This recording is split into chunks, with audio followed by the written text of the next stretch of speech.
So we made the choice to take him out of mainstream school.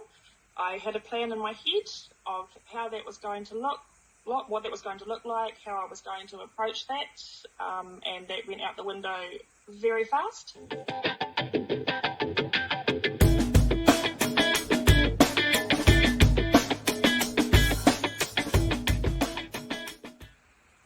Hi, I'm Cindy. I'm in rural mid-Canterbury. Our nearest town is 30 minutes away. I am wife to Hayden, mum to 3 children, 2 who are in mainstream school and 1 who has extra needs, neurodiverse, and he is homeschooled. Our homeschool journey started after 5 years of a mainstream battle, I guess you would say. He never fit in at school. He didn't qualify for any help, and after 5 years we were really starting to see the strain on him. It was starting to show signs that it was having a very severe impact on him, as well as me, our family life, everything. So we made the jump to homeschool. I had a plan in my head of how that was going to look, what that was going to look like, how I was going to approach that, and that went out the window very fast.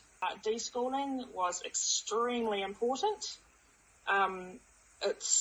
Deschooling is the process of getting the school system out of your system and learning that that is not the way that my child needed to be taught. It was not only hard for him, it was hard for me. I was educated in the mainstream system, so it's very ingrained in me that you sit down with a book and pen and paper for so many hours a day. Learning that it's okay to not have the pen and paper work every day, to just take your time. We spent a good, possibly almost 8 months of deschooling. It was what he needed every time we tried to approach any sort of learning. I was attacked. He would shut down, just very negative. So we switched the approach. I latched on to what he was interested in, and we expanded on that, and that has developed into a whole lot of coding and a whole lot of astrophysics work. He absolutely loves his coding, so we run with that, and he codes video games for his siblings. So he will often, when I'm at work in the morning, he will often code an entire video game that he's sure his siblings are not going to be able to beat when they get home from school. And yeah, that's fine. He's learning. That's what he's interested in. So he's absorbing that. He is reading. He is having to figure out coding, which, to be honest, is above my head. I'm having to learn coding to try and teach him. Same with the astrophysics. It's not something that's in my skill set, so I am having to develop my skill set for that. But it's, very child-led. Following his interests, because he's interested in it, he is engaged so much more, and he is learning so much more.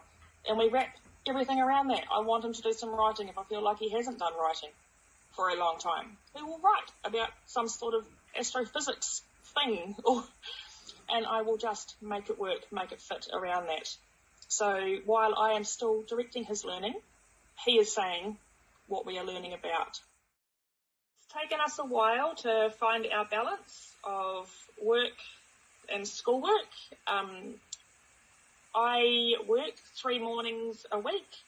I am in part-time study, and we also live on 5 acres of land that actually used to be a rural school, and I'm slowly converting that into a lifestyle block. My original plan was I had set time allocated that I was going to teach my child in. It didn't work. Our child-led learning philosophy, he did not want to learn when I wanted to sit down. So it's taken a lot of juggling, a lot of trial and error to make things work. We do little bits and pieces all through the day. His siblings get up, they get ready to go to school. He generally has something on his computer that I've assigned to him that he gets up and he plods along until they are out of the house. He then generally codes while I'm at work, because he's quite happy to do that, and he will do that for as long as I allow him.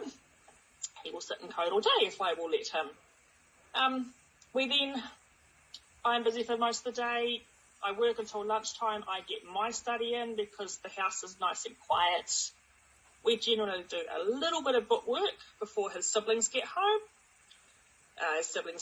He's not interested in any book work because they're home. He wants to play with them, but every now and then we just squeeze a little wee piece. He's a little bit bored or they're off doing something else, and so we just grab every little moment that we can. It's been hard getting my head around that, but yes, deep breaths and we can do this. A big challenge I face is dealing with the neurodiverse mind, the brain in our household. He's been diagnosed ADHD, high functioning autism, and has been tested and deemed gifted.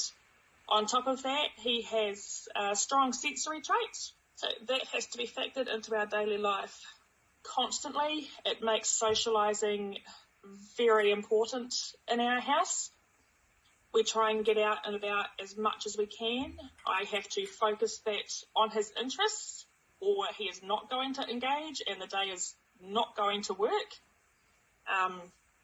The ADHD, he can't sit still. He struggles to hold the train of thought, which is why it's also really important that I stay on top of what his current interest is and use that as his focus. I think that is the key to getting him to engage. But with his giftedness, I find he gets very stuck on something, and then once he has researched it and satisfied his knowledge, he very quickly moves on to the next thing that he's into. And trying to stay on top of that and direct that is a massive challenge, but a very, very rewarding challenge. Just imagining where this little mind is going to go after he's soaked up all this knowledge, if I can just keep the right knowledge in front of him and keep him engaged. So a massive challenge, but a amazing challenge that I'm so proud I get to put in front of him.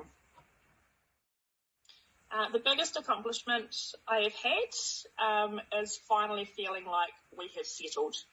We are only a year into this journey, and it has been a lot of starting, stopping, trying to figure out what on earth is working. But I feel like we have finally hit some sort of rhythm. For now, I know it might change. It's happened before, but for right now, we're in a really good space, and things are just flowing so nicely. My biggest piece of advice is to just take it a day at a time. Trial and error. Trial and error is okay. It's okay to have days where you feel like you're failing. Find the little positives, cling to them, run with them, and enjoy it. Remember why you started this journey.